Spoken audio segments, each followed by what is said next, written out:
something about the way you look tonight. G105, it's the show, Graham. It's 9:16. Clay Aiken hanging out with us for a little bit. And, dude. That was hard. Yeah, that was feeling loved. I'm having concerns about whether my hairdresser will kill me if I mess my hair up. Yeah, don't say that. You can't say that. My hairdresser will kill me. Just do like Mike did. Now he doesn't have to worry about his hairdresser anymore. Shave it all off. Look at our hair. We're all jacked up looking. It's okay. Clay's been on with us for a long time, here and there and here and there. And I was just telling them that I'm honorary Claymate. I'm so excited. I bought tickets to the show the other day. Can't wait to come out tonight. My kids and my wife love you always. And you're going to be singing along. Dude, I ain't kidding you. I've been listening to your CD in my truck. I was telling Clay this story about my wife and I. We had this, she bought the CD. It's been in my truck, and then she's back and forth about give it back to me. And I don't know what it is. I know I'm a Johnny-come-lately, and I'm not saying, wow, look at me, I'm a Clay fan. As long as you're here. I'm here, brother. I'm here. How's being home again? Good? It's really neat. I did, for the first time ever, had a little bit of I dare myself to say this, a little bit of LA homesickness because I got in last night and we wanted to get something to eat we had to pick something up somewhere, and everything's closed. It's after 6 o'clock, on Sundays here. And I was like, well, if I was in LA, I could have gotten to get. And then I smacked myself because I said, wait a second, don't start talking about LA being better. That's right. Because there definitely are benefits to being. We drove in today on the Beltline and no traffic. Yeah, none. We just breezed on in. I was like, this would never happen. This is why I like it here. Yeah. How often do you get back to LA home? I guess I spent 2 or 3 weeks there just constantly this past month because I was doing rehearsals for the tour. Yeah. But I spend a good amount of time there, and the benefit of being there is because when I have to do something like Leno or I'm doing TV appearances, everybody's there. Yeah. And I could just drive down the street and go to Leno and then go home and sleep in my own bed. Oh, that's very cool. Kimberly Locke is, you guys have a house together and stuff? Right. I saw a picture of her the other day. She lost weight. Yes. I am telling She's you what, hot. dude. She is hot. beautiful. I've always thought she was hot. Well, she's always been like, I always want to give her a hug. Whenever I thought, man, if I ever get to see her, I won't say anything. Just give me just a little hug. That's all I'm looking for. Have you not seen her? Never met her. She's supposed to be in Raleigh. She's coming, right? When's she coming? Oh, now you're letting the cat out of the bag. Yeah, okay. Well, she's coming. And I saw a picture the other day. I'm like, good God, I man. thought she was supposed to be here soon. She's coming. I can't say yet. We're going to do a promotion with it. Oh. I'll call her right now and ask her if you want me to. April, beginning part of April. Okay. Oh, yeah. Don't try to keep information from me. Oh, gosh. How's your mama doing? She's doing well. She's excited about tonight. Obviously, she came to the show in Charlotte, and so I think she came to the show in Charlotte so that she could actually watch it, because when she comes in Raleigh, she spends the entire time signing autographs. Yeah. Throughout the show, people just start streaming up to her. Will you sign this? Did Clay touch your hand this morning? She's just as big a star. She is. She's just as famous. She signs autographs. She said, we were talking about this. I can't. Yeah. I hesitate because it sounds a little bit bad. But last time we did the concert, I think Mom when we did the American Idol tour, Mom went to Chicago to see the show, and someone else's mother went to the concert in Chicago to see the show too. Yeah. And my mom was by far the more popular of the two mothers. Oh, yeah. Uh-oh. I mean, your mom's more popular than some of the people on the show. Right. Well, she's had enough FaceTime. She enjoys the camera. She's starting to mug for the camera pretty well. I bet. I'm going to get her a job for one of the local TV stations. That's great. Channel 11 says me. They'll take her. All right, so life on the road, as far as the tour goes, is this is probably the most grueling part of right after Idol and the announcement stuff. I imagine was tough, but now do you ever wake up and go, what city are we in? Occasionally I wake up and do it, but you know what? Believe it or not, this is actually not as hard as it seems. Really? This is actually easier. What's hard for me is like around when the album came out, and I didn't know, and my publicist would call me up and say, we need to leave tomorrow morning for New York.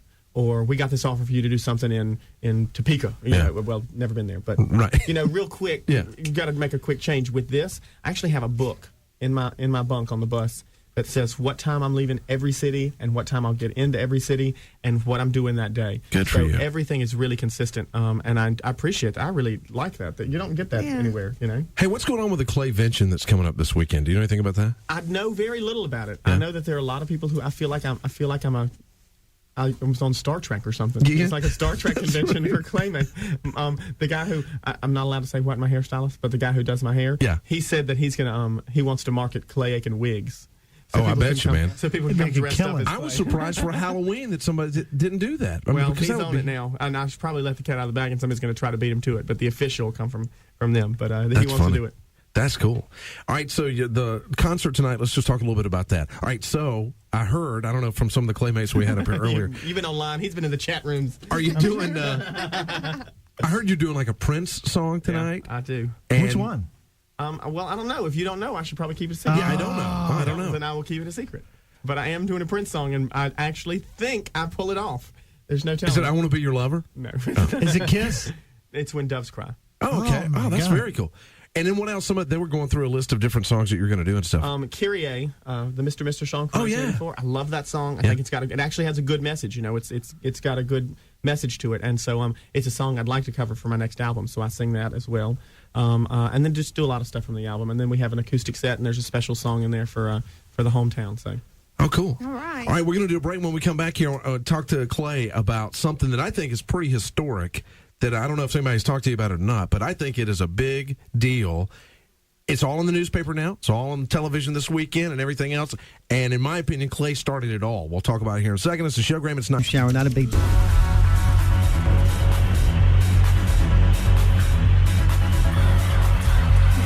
G105, it's the show, Graham. It's 9:27. Clay Aiken is with us today, and the show's tonight at RBC with Kelly Clarkson. Now, somebody had called earlier and said that, and it was a kind of official source that said there'll be more tickets opening up at 10 o'clock today, so check Ticketmaster.com if you'd like to do that. And I already got mine, so you're SOL. Sorry. I'm crying. Now, do you for have yours? No, Bob left me a mic out. So Bob left. Bob went online and bought his, Chief, Thursday. All right. Be ready at 10 o'clock. Yeah. Have your finger on the mouse. Online. Okay. Very big. How long is the show tonight, by the way, bud? We each do about an hour, and then the Buse sisters, open. You'll like them. a Yeah? lot. Yeah, they're hot, and they kind of got a country flair to them. Oh, so cool. You're set. Very cool. All right. So here's my thing about why I think it's kind of historic what you did. Okay, I'm a little nervous because I don't know what you're talking about. No, it's true. Okay.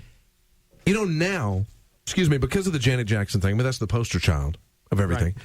But now, nice is cool. For the first time that I ever recall, it's cool to talk about Jesus in public. Well, good. The Mel Gibson movie, the Mercy Me song, a bunch of other stuff. Nice is cool. Bad is not cool anymore. Being bad is not as neat as it used to be a year ago. You were the first nice person, and I don't mean nice in a condescending way. I mean genuinely nice person to start out and be like, look, I'm going to be nice regardless, come hell or high water. That's me. And it was cool, and you're on the cover of magazines, and you're on TV shows, and you win all this. And I think it all started with that because people didn't understand, why is Clay so big? What's the big deal? And everybody loved you because you were nice and genuine. And now it's all over the newspaper, all on television. Everybody's cutting back, radio, TV, everything about being nice. And I think it kind of all started with you just because you're who you are. Well, I'm not kissing butt. I'm just telling you. I'm getting a little misty. No. I think people were tired of it too. I think people are ready for because the majority of I think that the problem is that a lot of times society gets defined by the celebrities, right? Or celebrities try to define society, and I think that what people have seen is that ripping bras off at the world's at the it has its Super Bowl. place. Don't get me wrong. but it doesn't define American society. That's Yeah. not people are not like that, Right. And I think that people are ready to have. And I can't take credit for it, but there are plenty of people out there who do the same thing, but who are really saying, this is not what America is like, and this is not what I'm trying to. I mean, I don't want to go out there, and I want you to be able to let your daughter listen to me. Yeah. Because that's ridiculous for me to not to have anybody say they need to turn the radio down when I come on, Right. or not want to have their kids watch TV when I'm on TV because they're afraid something's going to happen. I mean, I just don't want that, Yeah. and it's not worth it to me to risk. And it's hard being that way because it's easier. It is easier to be. I know. It's easier to be dirty. Oh, I'm sure. And to you be know. risque. It is, and I'm not proud of that, but it's easier to. I'm just not that talented to be, funny and not risque or whatever. But you are, and I think that's very good. And I'm not brown nosing or anything, but I think you should honestly, you should realize that's. It kind of all started with you, I think. Well, I don't think it started with me, but I'm happy to be part of it. Yeah. Oh, that was very nice. I like the way you answered.